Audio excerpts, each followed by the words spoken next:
coisas é que... eu não vou lembrar de quem é esse argumento.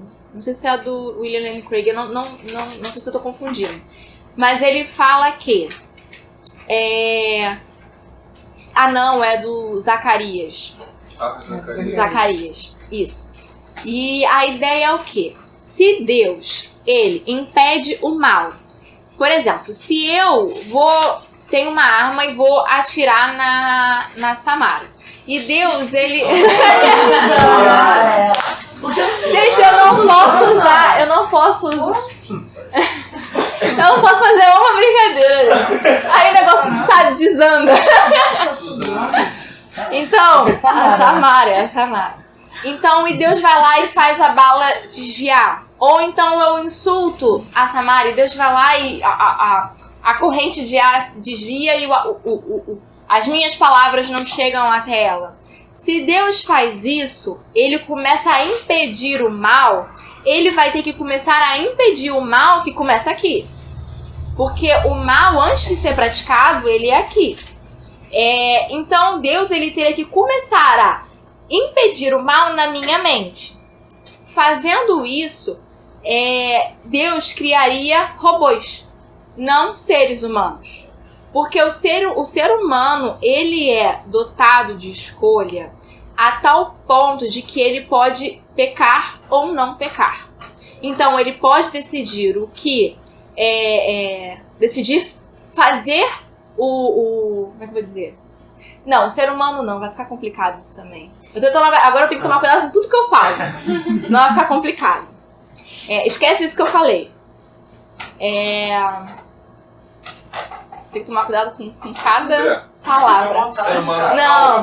Não, o ser humano não, mas é porque isso vai dar problema de todo jeito da minha fala. Então vamos lá, voltando. Eu posso explicar esse argumento. Desculpa aí. Não, pode. Pode falar, Marcos, pode explicar. O argumento do Rabi Zacarias nesse aspecto, tem até um vídeo que muitas pessoas devem ter visto. A ideia é que se Deus suprimir a vontade humana, a responsabilidade moral não existe mais. Ou seja, se um ser de fato ele é responsabilizado moralmente, se ele não tiver capacidade de optar entre o bem e o mal, isso faz sentido, por exemplo, ele ser culpabilizado. Alguém falar, você está culpado. Como eu posso ser culpado de uma coisa que eu não tinha opção de escolher? Então, a ideia de Deus suprimir o pecado na mente é basicamente que, se Deus fizesse isso, não haveria o conceito de pecado. O próprio Deus estaria operando. Nem julgamento, nem nada. O próprio Deus seria o autor do pecado, de certa forma. Eu vou deixar o Marcos, porque se der problema, ele mesmo se responde, entendeu? Que aí ele mesmo se entende. O único ponto é que Deus não pode suprimir a vontade humana. Quando Deus cria um homem em imagem e semelhança dele, Deus é um ser livre. O ser humano também é um ser livre. O ser humano não faria jus à imagem e semelhança de Deus se fosse um autômato, um robô, como você bem colocou. Então a ideia é basicamente essa. Se Deus impedisse o pecado, e parasse todos os pecados, não existiria a responsabilidade moral. É basicamente essa ideia. Eu acabaria de que não existia o amor, né? Porque o amor ele necessita da escolha moral. O amor ele é voluntário enquanto sua natureza, não pode ser. Né? Ele tem que ser livre, o amor precisa ser livre. Eu gosto de pensar na pessoa da Trindade. As três pessoas da Trindade são livres. Elas se amam porque elas são livres. E livres para se amar. Entende? Então, quando Deus cria o ser humano, ele cria a mesma coisa. Não faz sentido você criar um ser que é uma marionete que você está falando com ela. Oi, amigo, tudo bem? Oi.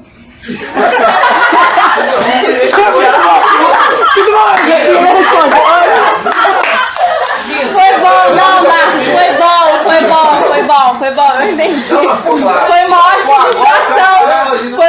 ilustração. Então vamos continuar pra gente conseguir, já são 4h36. Eu queria só ir com vocês lá embaixo, lá na última, acho que tá na última frase, que a minha folha tá diferente. Essa frase, alguém pode ler pra mim? Essa do Agostinho. Pois o Deus Todo-Poderoso pode ser soberanamente bom. Nunca deixaria qualquer mal existir nas suas obras se não fosse bastante poderoso e bom para fazer resultar o bem do próprio mal. Eu achei essa frase sensacional. E eu queria pegar com vocês pra gente fazer um breve passeio lá em Gênesis. Gênesis 1. Caraca. É pra levar dentro do bolso. O princípio já tá pulando ali, né? Igreja perseguida. Todo mundo abriu? 1:27. Criou Deus o homem à sua imagem. A imagem de Deus o criou. Homem e mulher os criou. 1:27, Deus cria o homem. Ponto. Agora vamos lá no 31. E viu Deus, e Deus viu tudo o que havia feito, e tudo havia ficado muito bom. Passaram-se a tarde e a manhã, e esse foi o 6º dia. Deus criou o homem no verso 27. No verso 31, Deus diz: viu Deus tudo quanto criou, e tudo que ele criou era bom. O que eu entendo dessa sequência de versículos é que Deus enxerga o homem como sendo algo, parte da criação dele, como sendo algo muito bom. Mas a gente entra num problema. Porque lá no capítulo 3, se vocês olharem no título da Bíblia de vocês, é que no celular não tem o meu, mas provavelmente está escrito a queda do homem. Correto, né? E aí é a grande pergunta. Deus, ele é onisciente. Então ele sabe que o homem iria traí-lo. Ele sabe que o homem iria comer do fruto do conhecimento do bem e do mal. Como eu consigo explicar Deus enxergando o homem como um ser bom se o homem traiu a Deus? E eu vou falar na minha... Quer falar? Deixa eu só terminar a coisa. Como que eu vou... Eu perdi. Se fosse eu no lugar de Deus e eu tivesse criado um ser e eu, na minha onisciência, soubesse que aquele ser iria me trair, eu nunca chamaria aquele ser de bom. Isso eu tô falando Alice. Então, mediante essa circunstância, a única conclusão que eu posso tirar é que a bondade de Deus é diferente da minha. Deus não vê a bondade como eu vejo bondade. Porque eu, Alice, enxergo o homem como mal. Se eu fosse Deus, eu enxergaria o homem como mal. Mas quando eu olho e vejo que Deus, ele ainda sabendo do que acontecia no capítulo 3, ele fala no verso 31 que viu Deus tudo que criou e era muito bom. Eu consigo entender que a bondade de Deus ela é diferente do que eu enxergo como bondade. Então, muitas das vezes, eu posso estar passando por momentos difíceis na minha vida, por momentos onde eu falo, caramba, Deus não está sendo bom comigo. E houve uma época da minha vida que eu achava que Deus não me amava, que ele era bom com todo mundo, menos comigo. Que ele era capaz de amar a todos, menos a mim. Mas porque eu não entendia que a bondade de Deus, ela é diferente, não é a bondade da forma como eu enxergo. Hoje eu enxergo todo um caminho do qual Deus trilhou para mim para que eu estivesse aqui agora. E nisso eu consigo enxergar a bondade de Deus. Eu não posso medir a bondade de Deus mediante as circunstâncias da minha vida, mediante as tristezas ou as felicidades que eu passo. A questão também da maldade, quando a gente confunde a maldade contrária de bom e maldade também contrária de bem. Porque, por exemplo, a gente pode pensar assim, algo bom, mas vou falar de gravidez. A gravidez, a princípio, é algo bom, a mulher vai gerar um filho.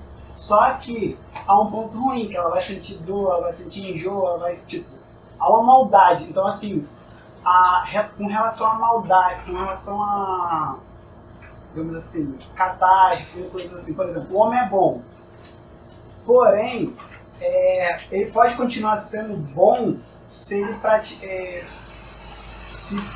digamos assim, mesmo que ele pratique certa maldade contrária de bem, digamos assim. Vamos supor, uma catástrofe. Digamos assim, vem uma chuva em determinada floresta, mata uma porção de animais. E lá naquela floresta e tal, só que a morte daqueles animais levou para que outras árvores crescessem e outros animais também pudessem ser sustentados. E aí o que acontece? Aconteceu algo bem, mas também aconteceu algo mal. E assim, aí vem o contrário do que é, tipo, como eu posso dizer, a diferença de maldade com L e maldade com U. Então, assim, o homem, ele é bom, mas ele pratica, digamos assim, Deus fez o homem bom, mas, digamos assim, no ponto de que a gente está sujeito a praticar aquilo que é o contrário de bem, entendeu? E assim, isso não faz que a gente deixe de ser bom, porque, como por exemplo, a gente já pode ver que essa questão de maldade, essa questão de contrário de bem, mesmo o ser bom, pode continuar sendo bom, permitindo que coisas também como essas, contrário de bem, aconteçam.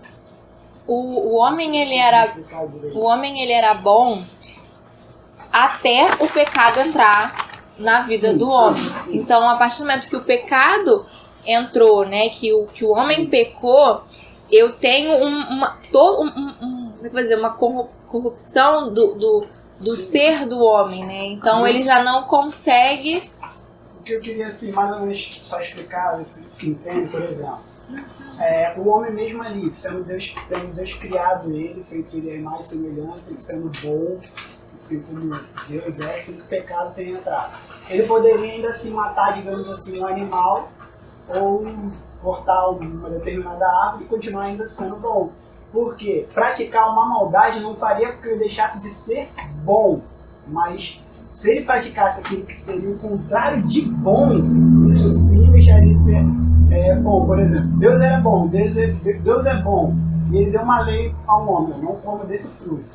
E o homem foi lá e praticou essa maldade contrária de bom, que Deus é.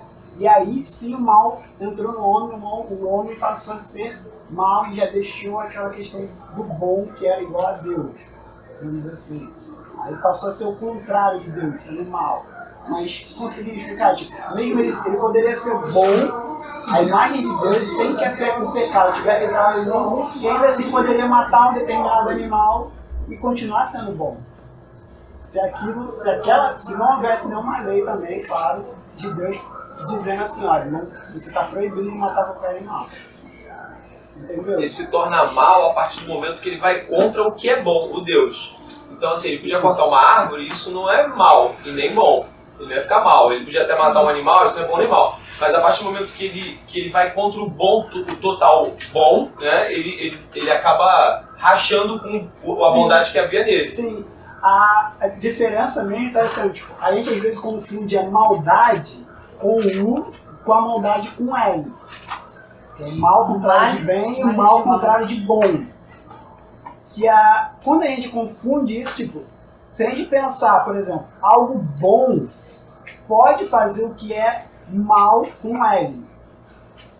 Pode trazer males. Eu acredito que, se eu não me engano, Isaías, acredito que é Isaías que diz que Deus fez o bem e o mal. E até muitos ateus usam isso para dizer que Deus fez o mal. Só que o mal que está se referindo ali não é o mal moral, que é o mal com U, mas é o mal no sentido de calamidade, que é o mal com L, porque Deus trouxe justiça em algum povo com morte, mas também até pra gente falar de morte, se relacionar a Deus é difícil, porque Deus é o dono da vida, então Deus não assassina ninguém, porque a vida é dele, ele tira e toma. Então nesse sentido, eu entendi o que você quis dizer e Isaías explica isso muito bem. A expressão em hebraico desse mal no Antigo Testamento, ela de fato significa guerra. É a expressão Ra. Então não é um mal moral, mas um mal de calamidade. Eu posso falar? Pode. Pra você. Com todo respeito. Voltando à questão que a Alice estava falando, que depois surgiu outro assunto, na questão de que a bondade de Deus é diferente da nossa, a gente, lá em Coríntios, não sei, diz que quando o perfeito vier, o que é imperfeito desaparecerá, que fala em 1 Coríntios 13, fala sobre o amor. E demonstra o quanto a nossa bondade é muito egoísta, porque a nossa bondade se refere a um bem que a gente acha que a gente tem que adquirir. Você é bom comigo quando você me beneficia em alguma coisa. Deixou de me beneficiar, você não é bom.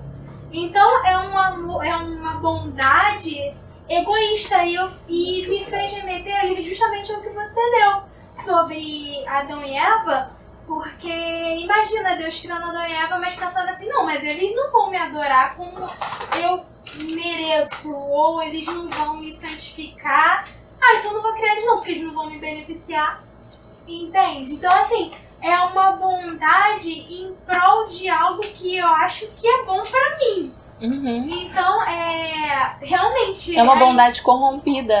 Exatamente. Não é uma bondade perfeita. Sim, vou correr um pouquinho, porque a gente tem menos de 15 minutos para finalizar. Vamos ler aqui o finalzinho, que é... Dessa linha de pensamento, podemos tirar pelo menos 3 lições. Primeiro, apreço pela bondade de Deus. Conte suas bênçãos. Aprenda a não tomar os benefícios naturais, dons e prazeres como certos e agradecer a Deus por todos eles. Não despreze a Bíblia ou o Evangelho de Jesus Cristo, negligenciando ambos. A Bíblia nos mostra o Salvador que sofreu e morreu para que os pecados pudessem se reconciliar com Deus. Morreu? Isso. Para que os pecadores... para que os pecados... não dá fazendo sentido. Para que os pecadores pudessem se reconciliar com Deus. O Calvário é a medida da bondade de Deus, que a gente falou sobre a cruz. Pense seriamente nisso. Faça a si mesmo a pergunta do salmista: como posso retribuir ao meu Senhor toda a sua bondade para comigo? Busque a graça para dar a mesma resposta a Ele. Erguei o cálice da salvação e invocarei o nome do Senhor. Senhor, sou o teu servo, cumprirei para com o Senhor os meus votos.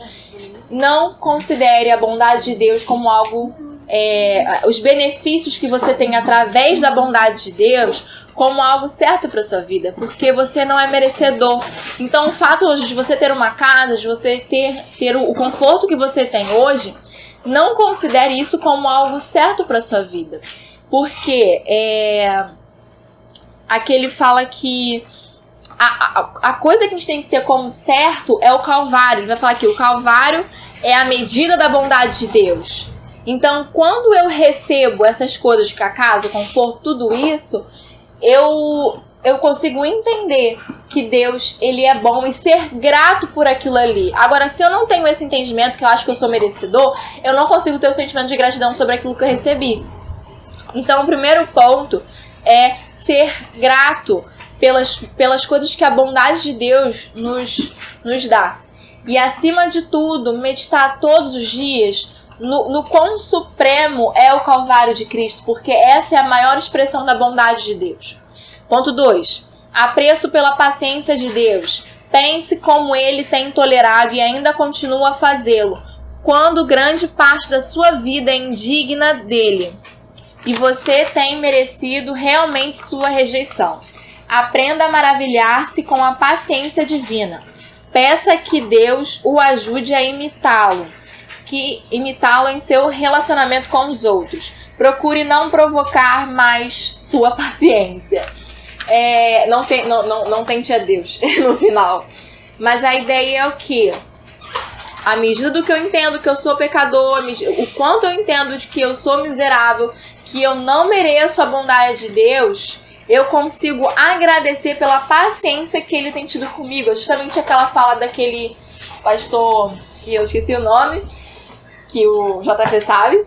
E é o que? É olhar e agradecer a Deus por Ele não ter me consumido, apesar de tudo que eu pensei, apesar de eu estar roubando o ar dele, apesar de tudo isso. 3. Apreço pela disciplina de Deus. Você pode ler pra mim, né? Tirando tudo torto já. Pense como Ele.